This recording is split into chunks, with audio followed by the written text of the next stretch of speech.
Hi everyone, today I will be talking about Francis Bacon's The Painting, which was painted in 1946. It's not a title painting, as most of his paintings were. He wasn't really sure what to title it at the time because it was meant to be a few different things, which morphed into this image you see in front of you. This painting means so much to me. I saw this at MoMA years ago when I walked in and I was absolutely floored. I was familiar with Francis Bacon's work, but seeing an artwork in person is sometimes can be rather disappointing or kind of lift your level of admiration for that painting. Um, this painting, as you can see, has a lot of different elements in it. Primarily, what Terry Barrett referred to, and I'm going to read from this in the Principles for Interpreting. An interpretation of an artwork need not match the artist's intent for the artwork. And this was the case with this. So I looked at this painting, I had absolutely no idea what Francis Bacon was thinking. I didn't really care at the time. I really liked the composition. I liked everything about it.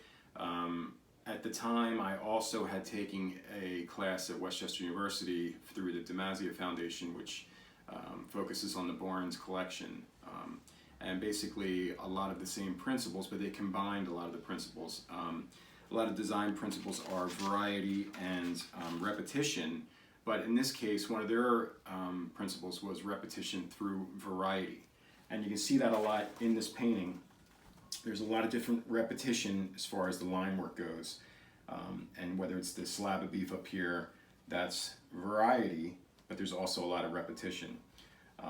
The only art principle I'm going to talk about is space, and that's the negative space in this painting, which is over here. You can see how the ghostly figure is over to the right side here. Also, a lot of the other elements is unity. There's a lot of unity in this painting. You can see how everything's kind of united, even though the space is negative in some parts and repetitive in others. And just, it's the unity of the painting, like a harmony between all the different parts. As far as some of the design elements, balance is all over the place. There's a nice balance here. Also movement. You can see all the different dramatic lines Francis Bacon put in this painting, whether it's the figure, whether it's the slabs of beef, whether it's just the lines here, or what kind of looks like a bed, but it's not. You can see other things. Originally when he painted this, it was meant to be a chimpanzee in here, and you can kind of still see the chimpanzee in there. And it was actually intended to be in long grass. So that's kind of in here if you really look at that. But once again, going back to what Terry Barrett had said, it doesn't have to be, you don't have to know the exact interpretation of the piece of artwork to appreciate it yourself.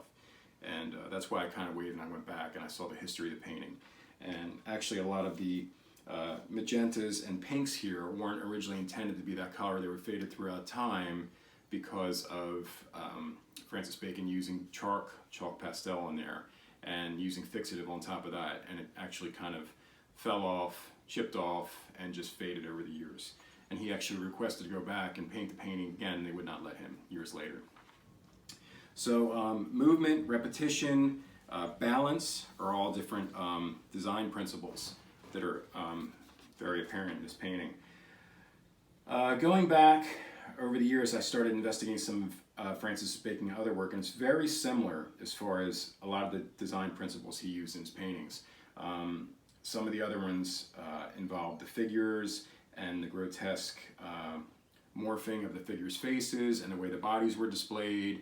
And it's very, all his principles, you can tell he was, whether purposely or not, he was definitely following a method with his technique and how he used that and displayed his balance and cohesion for his different portraits and even his large-scale paintings. So that's really what I have to say as far as that goes. But I was trying to think of why I wasn't really going heavy on the elements of art.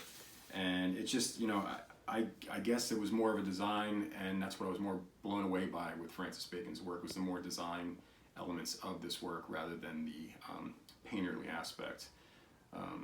And that could apply to a lot of different scenarios. So that's my piece on Francis Bacon, and thank you very much.